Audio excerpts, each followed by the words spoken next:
Well, welcome back to the channel, everybody. Steven here, Northwest Small Batch Brewing. It is time for another brew talk.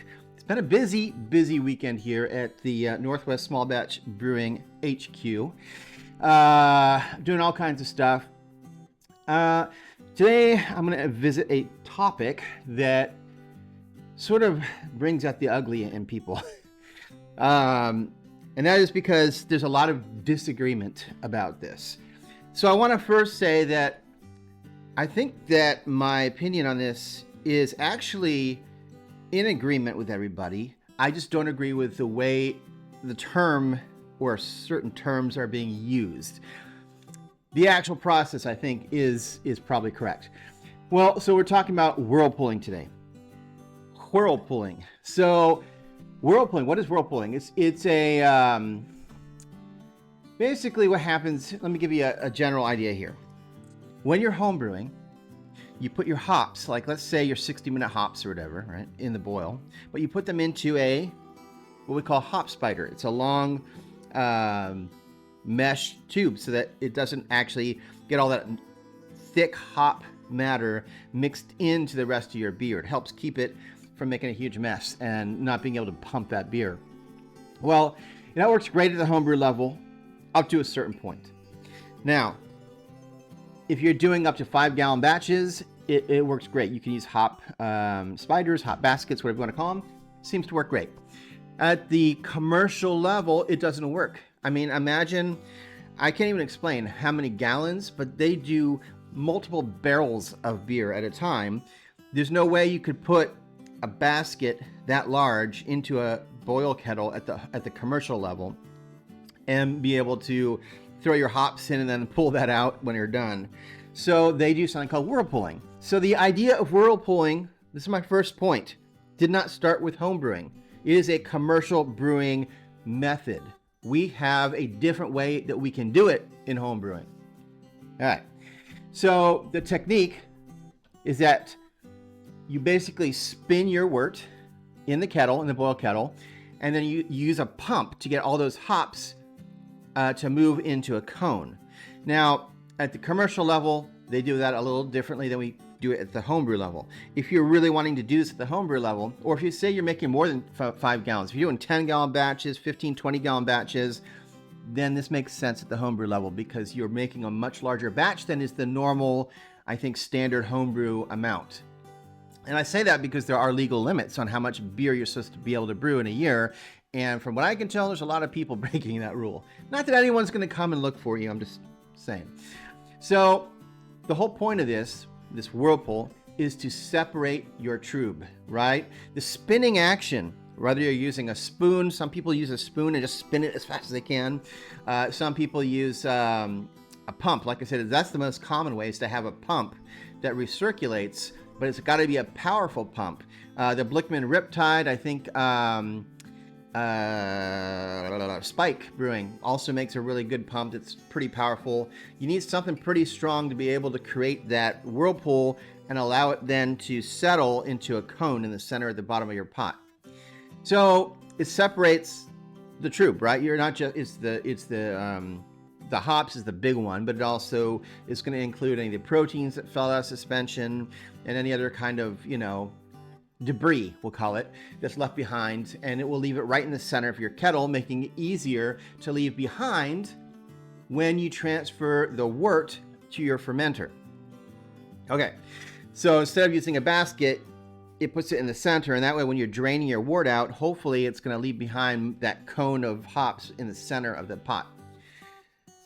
Okay, let's talk about commercial brewing. You have whirlpool vessels or pumps that create a stronger vortex in commercial brewing. You literally have, right, your tank, your boil kettle, and then once they're done boiling and all the hops and stuff that's in it, they use a pump to create the whirlpool, and they literally shoot that into a whirlpool vessel. So it is different. It's definitely different than what we do at the homebrew level. At the commercial level, they can handle large volumes, like hundreds of thousands of liters of beer. That's why you need to do the whirlpool at the commercial level. The wort spends a lot of time at really close or near boiling temperatures, right? So it's not unusual. It's not unusual to be hopped by anyone. It's not unusual for commercial breweries to add a late hop addition when they're whirlpooling. Here's where I get frustrated. Please don't call it a Whirlpool edition. It's confusing on recipes. It's just confusing the term altogether, right? Whirlpool, you know what a Whirlpool is. You've seen one, right? I'm not even talking about brewing, just in general, you know what a Whirlpool is.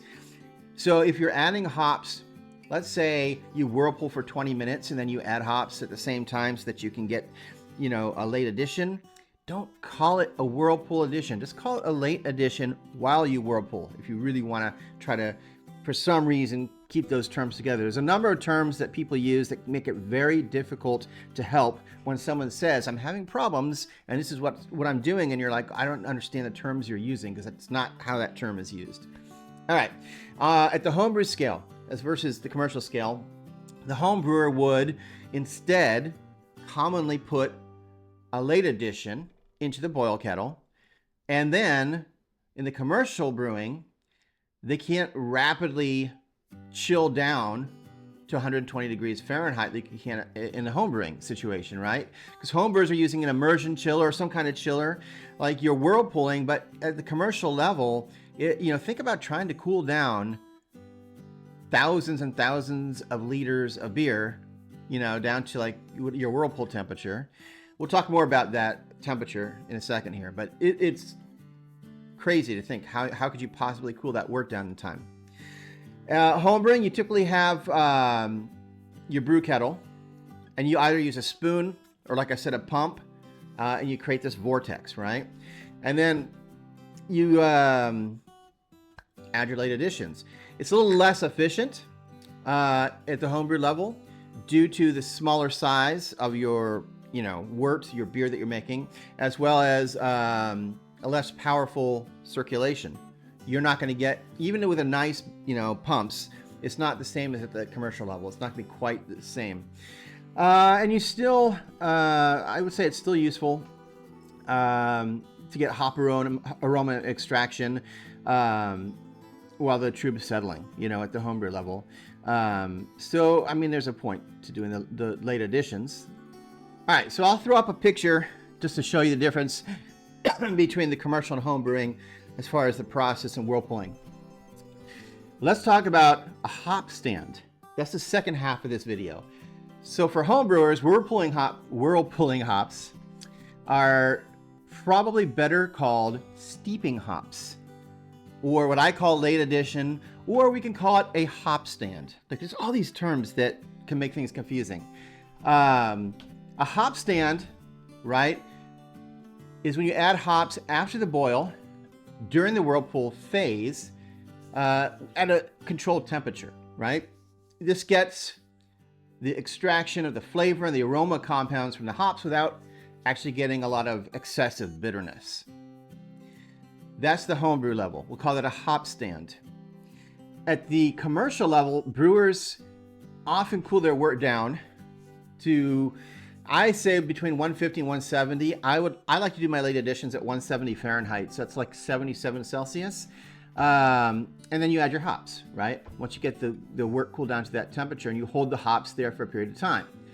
The temperature range maximizes your aroma extraction, your flavor extraction, without getting the bitterness, or what we call I hate this word, isomerization.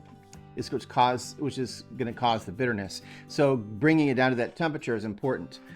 Large breweries can really precisely control time and temperature for consistent results, which is harder to do at the homebrew level. At the homebrew level, homebrewers add hops immediately after the flame out normally, and then they'll leave them in there for like 20 minutes. I've heard of people doing that longer, but I just don't think that's necessary.